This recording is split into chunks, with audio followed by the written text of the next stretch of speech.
কি হলে কিয় কান্দছ এই বৰুৱানী মোক মূৰ্খ বুলি কৈছে বৰুৱানী মূৰ্খ বুলি কৈছে বাদ দিয়া এইবিলাক কান্দবা নালাগে নেক্সট টাইম যদি তুমি বাহিৰত গেলি বৰুৱানী তোমাক মূৰ্খ বুলি কয় না তুমি একো ৰিয়েক্ট নকৰবা তুমি ডাইৰেক্ট চিধা ঘৰত গুচি আহিবা আৰু এটা কথা ভাববা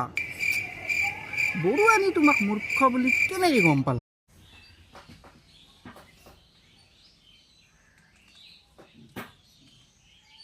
বাবু শুনা না তুমি যেতিয়া মোক প্ৰথম বিয়া কৰাই আনিছিলা তেতিয়া তোমাৰ কেনেকুৱা অনুভৱ হৈছিল আৰে কি আনিলো এইটো মই হা ডাৰ্লিং শুনা ডাৰ্লিং শুনা